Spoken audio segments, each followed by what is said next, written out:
Húsið við Aðalstræti 27 á Patreksfirði jafnan kallað Skjaldborg, en þar rekið Skjaldborgar bíó með reglulegum kvikmyndasýningum ásamt árlegri hátíð íslenskra heimildarmynda sem einnig kennd við Skjaldborg. Saga hússins hefst árið 1932 þegar vinna hófst við að móta tillögur byggingu samkomuhús í Kauptúninu.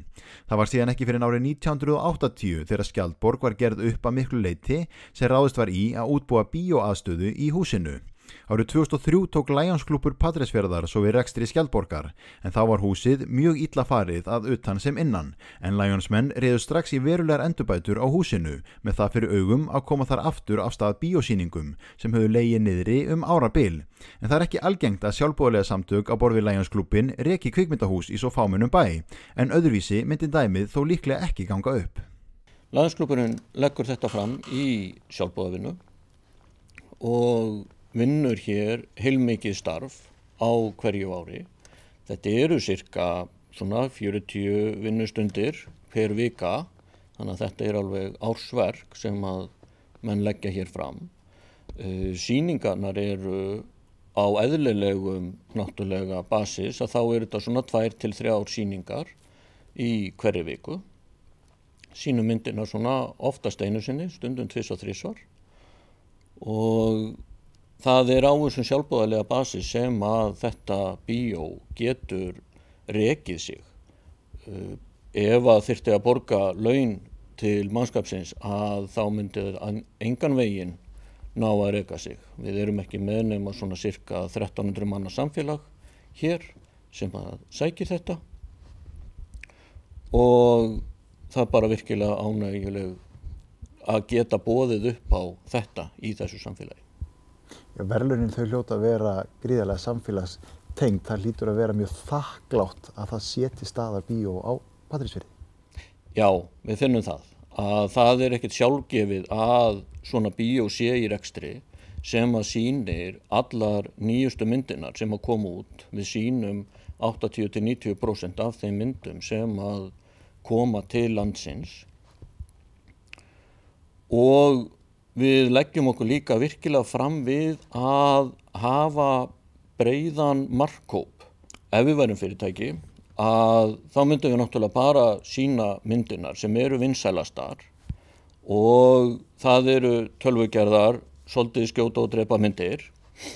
Við myndum til dæmis ekki geta sýnt hryllingsmyndir eða aðra flokka sem að eru með minna áhorf. En okkur þykir mjög gaman að geta boðið upp á dreifðan hóp og stundum koma bara 10 manns í bíó af því að það er ekki fleiri sem vilja sjá þessa gerð af myndum, hvort sem það eru þá líka listrænar myndir eða annað. Þannig að það er okkar sérstæða að geta sýnt svona marga myndir. En þitt starf, þú vinnur þá ekki bara sem sýningarstjóri, þetta aukavinnaðinn. Já. Þetta er bara einmitt eins og Lionsklúbbar eru að ég er bara hér í sjálfboðavinnu hjá Lionsklúbbnum. Mitt aðalstarf er náttúrulega ég er slökkvilistjóri hérna á staðnum. En þetta er bara í frístundum og kvöldinu helgar. Ég hugsa að mér og fleirum hafi dreymt það sem pollara að vera slökkvilistjóri og sýningarstjóri. Var þetta alltaf draumurinn?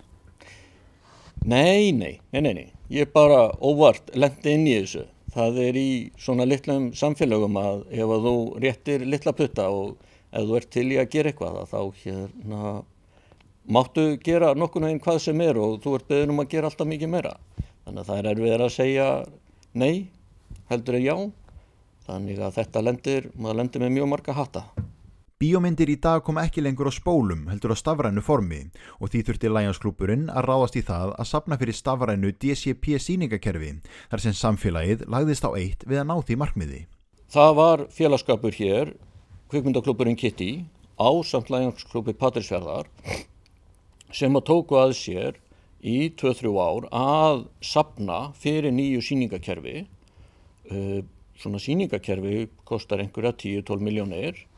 Þannig að við höfum lagt 15 milljónir í þetta hús, bæði nýtt hljóðkerfi, sýningakerfi, aðeins í raflögnum og fleiru. Og þetta var alveg heilmikið átak samstillt átak bæði bæjarbúa, fyrirtæki á svæðinu og síðan einnig fyrirtæki og annara utan svæðis sem að tókst með þessum glæsibrag sem við sjáum í þessu bíó í dag. Skjaldborgarbíó hefur þá einnig verið í samstarfi við Bíóparadís listrænar myndir og dreifingafyrirtæki með bíómyndir á pólsku. Þá nýtist salurinn fyrir fleira en bíósýningar, en sem dæmi eru hér tónleikar, leiksýningar, streymi, afmælisveislur, já og svo prjónasamkomur. Það hér prjónaklúbbur sem að spurðu hvort að þau mætti ekki koma í bíó og prjóna og það var bara ekkert vandamál. Við sem sé höfum þá bara deyfð ljósin, þannig að það örlítið ljós. Menn geta komið og prjónað og horta á þá fallegar bíómyndir og oftar en ekki bíómyndir þar sem eru þá annarkot fallegar peysur eða fallegir vettlingar eða annar útbúnaður í myndinni sem að þeir svona tengja við og mikið til þetta konur en það hafa líka komið hér karlar og prjónað og þannig að það mega allir koma í bíó. Samfélagið það kann að meta bíóið en með því að koma hérna og borga sig inn þá maður að styrkja Lions-starfið sem að gefa svo tilbaka út í samfélagið af þeim ágóða. Já, það sem sé sveitafélagið sem á húsið og það tekur miðasöluna og síðan fá dreifingaraðilar sitt af miðasölu. Lions-klúbburinn hann rekur hér sjoppu þar sem við getum fengið bæði popp og kók og við erum með vínveitingaleyfi líka. Og allt sem kemur inn í sjoppuna fer inn til Lions-klúbbsins og Lions-klúbburinn eins og aðrir Lions-klúbbar á landinu virka bara þannig að peningarnir þeir fara inn til Lions-klúbbsins og síðan þeim dreift út í samfélagið til líknarmála. Það bæði hér grunnskóli, sjúkrahús, leikskóli og samfélagið í heild sem að nýtur góðs af því tilbaka.